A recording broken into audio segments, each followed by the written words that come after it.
Kembali lagi di Smart Community, Smart Listener masih membahas bagaimana kolaborasi merdeka antara SSDI, Sahabat Sindroma Down Istimewa, dan juga obat manjur gitu ya. Nah saya penasaran juga, kita ke Mam Dede lagi ya kalau gitu. Tentang SSDI ini adalah tadi sudah disampaikan kumpulan orang tua gitu ya, yang punya anak-anak istimewa dengan sindroma Down dan berkumpul karena ya selain ingin curhat satu sama lain, cari pendukung gitu ya, support system ya nggak sih? Iya, Dan juga memberikan edukasi kepada masyarakat gitu ya. Salah satunya mungkin yang harus kita tepis bersama adalah stigma negatif gitu ya tentang anak-anak istimewa, anak-anak Down syndrome ini gitu. Sebenarnya kalau dari sudut pandang seorang Mam Dede gitu ya yang punya anak dengan Down dengan syndrome sindrom. ini, sorry anaknya usia berapa sekarang? Saat ini Dede itu umur 13 tahun, Mhm. kelas 2 SMP Oke, Iya. bersekolahnya di? di SLB Negeri Pembina Makassar. Mhm. Dan memang semua aktivitas sehari-hari berjalan normal aja seperti anak pada umumnya atau gimana? Alhamdulillah normal. Aha. Pada dasarnya dia berkegiatan sama seperti saudara-saudaranya. Aha. Iya. Cuman mungkin bedanya kalau yang satu, yang lainnya 1-2 kali kita kasih tahu, oke, Mhm. dia mungkin perlu memang ekstra lebih sabar, Yap. diulang-ulang. Mhm. Ya, tetapi jika dia sudah mengerti sebetulnya dia lebih bagus dibanding saudara-saudaranya. Iya. Karena dia yang tertanam di otaknya itu yang akan dilakukan. Mhm. Artinya dia lebih susah terkontaminasi untuk hal yang buruk. Ya, ya, ya. Kalau ya. dia sudah, oh ini patronnya, ini harus begini, Dedek nggak boleh begini. Mhm. Itu yang akan dia jalankan Mhm. dibanding dengan saudara-saudara lainnya. Oke, Iya. berarti itu salah satu keistimewaan berarti ya Iya, dari anak-anak betul. Down syndrome Cuman ini. ya memang untuk orang tua yang memiliki anak Down syndrome, ekstra sabarnya yang harus diperkuat. Mhm. Apa sih sebenarnya Iya. ciri-ciri yang ciri-ciri yang lebih menonjol mungkin yang kalau kita sebut dengan anak seribu wajah Seribu gitu. wajah yang Mhm. biasa dikenal. Tapi dari sikap, keseharian dari anak-anak istimewa ini apa yang menonjol? Anak Down syndrome itu rata-rata dia senang bersosialisasi. Mhm. Dia itu anaknya jiwanya penghibur, Mhm. ceria. Terkadang tetapi orang yang tidak paham mereka seolah-olah merasa, ih ini anak tidak bisanya diem, usil Aha. sekali. Atau Iya. mungkin sokap banget loh gitu ya. Betul, sok happy lah kalau Iya, iya. dia bilang. Nah, jadi dia tuh lebih condong memang anak-anak Down syndrome lebih ke musik, lebih ke seni ya. Mhm, Dia lebih mhm. suka. Kalau saya perhatikan, saya punya anak saya pribadi, dia lebih suka ke musik. Mhm. Nah, jadi kalau umpamanya, pokoknya nggak bisa diem. Jadi kalau saudaranya diem, dia maunya yang happy aja, main Aha, terus. Jadi Kayak agak gak ada susah. masalah di hidupnya gitu Iya, ya. betul.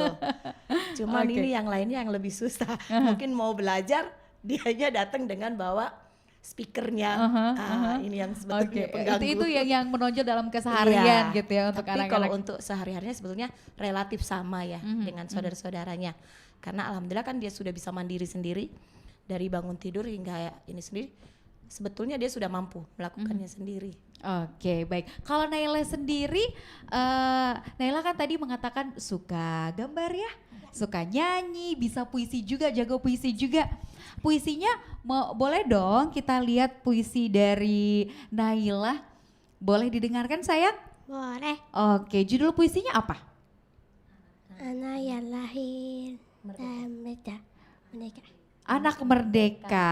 Oke, boleh. Kita saksikan ya dan kita dengarkan Smart Listener ini penampilan puisi dari adik istimewa kita, Naila dengan judul puisinya Anak merdeka. Anak Merdeka. Silakan sayang. Anak-anak merdeka.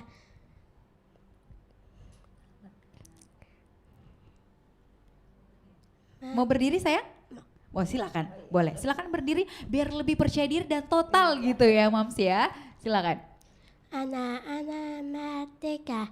Anak yang lahir dari mesaan. Bebas cita-cita. Bebas kaya. Merdeka. Merdeka, yeay, bebas berkarya ya. Oke, di sini juga hadir ibunya Naila gitu ya. Nanti bolehlah kita kepoin. Beliau. Tapi kesehariannya dari Naila ini memang anaknya aktif ya. Aktif, suka belajar dan memang senang dengan dunia kesenian gitu ya. Wow, salah satu yang dibuktikan tadi dengan penampilan puisi. Betul. Gitu. Tapi untuk penanganan anak-anak dengan Down syndrome ini secara apa istilahnya ya, bisa kita lihat mungkin memang agak berbeda ya. Iya. Kayak tadi Mam Dede sudah jelaskan kalau yang lain anak pada umumnya tuh dikasih tahu sekali dua kali langsung paham gitu Iya. ya. Kalau anak istimewa ini harus ekstra sabar gitu. Betul. Tapi cara penanganan lainnya itu seperti apa sih? Pada dasarnya kita mengenalkan sama seperti saudara lainnya, cuman mungkin bertahap. Umpamanya untuk kehidupan sehari-harinya aja ya. Kalau dia mau ke kamar mandi, membiasakan toilet trainingnya apa, dari mau buang air kecil atau kalau sudah buang air kecil harus siram yang mana, itu memang harus rutin. Setiap minimal kalau memang perlu 2 jam sekali kita ingatkan. Karena rata-rata kadang kalau kita biarkan kan, masa mau dipakai popok terus walaupun sudah umur, karena kan Iya, iya. anak untuk Down syndrome itu pola pikirnya masih seperti anak-anak. Jadi mungkin walaupun seumur kayak Dede 13 tahun, otaknya ini masih pola pikirnya masih seperti anak TK. Jadi dari kita yang harus, orang tua selain sabar, dia juga harus konsisten. Dia harus rutin. Kaminya dulu yang harus memperkuat kemauan. Anak saya targetnya mungkin harus bisa ke kamar mandi dalam waktu 1 bulan. Tapi bagaimana dia bisa melaksanakannya kalau orang tuanya tidak tekun. Jadi mungkin saya ajar ke kamar mandinya setiap 2 jam sekali. Bagaimana saya melatih dia ke kamar mandi, ayo biar ndak mau buang air kecil, ayo kita buang air kecil. Sampai dia betul-betul paham, oh saya kalau harus ke kamar kecil harus tutup pintu kah, atau selesai itu harus disiram dengan baik supaya tidak berbau. Seperti itu terus berulang sampai dia betul-betul paham. Baru kita pindah ke kegiatan yang lainnya. Iya. Berarti menstimulasi anak-anak ini dengan aktivitas yang berulang. Iya, gitu ya. berulang terus Dan akan dan tertanam. harus itu rutin dan sabar. Ya. Nah, pertama kali Mam Dede sendiri mengetahui bahwa anaknya punya keistimewaan gitu seperti apa? Awalnya mungkin karena saya sebetulnya awam ya. Saya ndak tahu itu yang dibilang Down syndrome muka 1000 tuh awalnya ndak tahu sama sekali.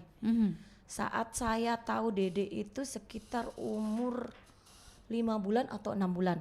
Itu juga pertama dia lahir memang gejala wajahnya tuh nggak yang terlalu kentara. Iya. Ya, dan awalnya tuh belum terlalu kentara. Dia ketahuannya karena berat badan yang tidak bertambah.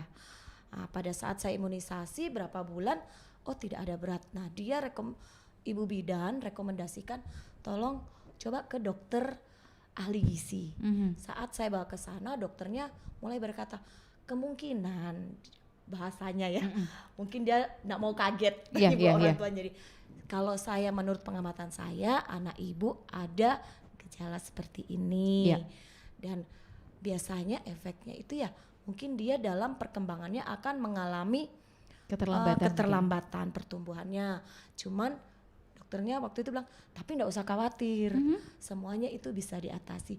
Dia akan tetap bisa bersikap secara normal seperti anak biasa, tergantung dari ibunya. Itu aja. Dan alhamdulillah bagi anak-anak yang memiliki kelebihan atau keistimewaan sindrom Down kan biasanya ada penyakit bawaan seperti jantung. Kebetulan Dede alhamdulillah bersih.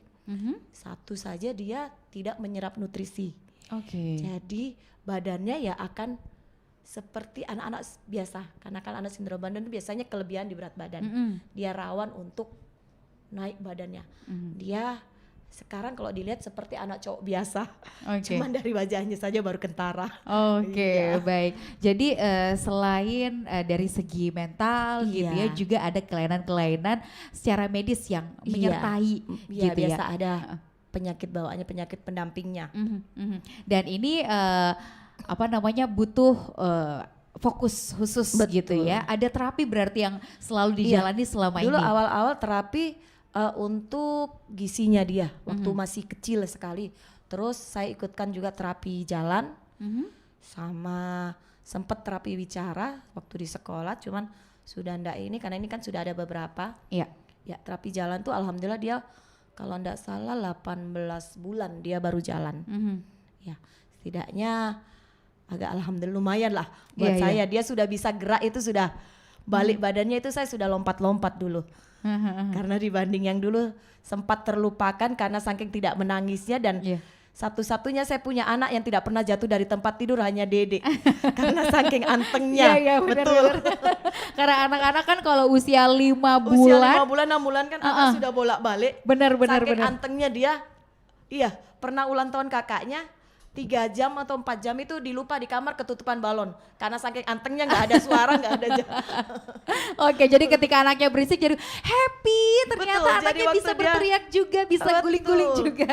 Ya sudah Oke. jalan saya sudah lompat-lompat itu. Baik, baik. Nah, kalau kita ke Naila lagi ya. Ya. Naila sehari-hari biasanya kalau apa namanya kalau belajar gitu ya, sukanya belajaran apa?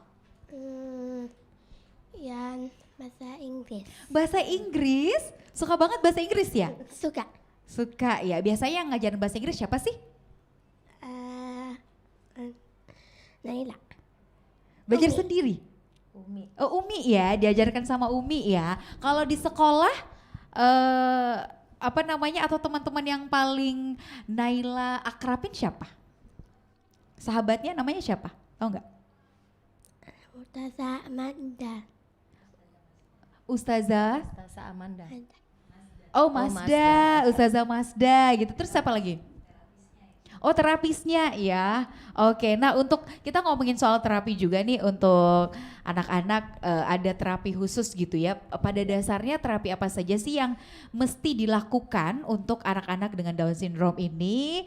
Terus kemudian siklusnya, frekuensinya seperti apa? Kita akan bahas di sesi selanjutnya dan pastinya aktivitas menarik apa sih yang bisa dilakukan oleh anak-anak dengan Down syndrome juga kita akan bahas di sesi selanjutnya. Smart Listener, jangan kemana-mana.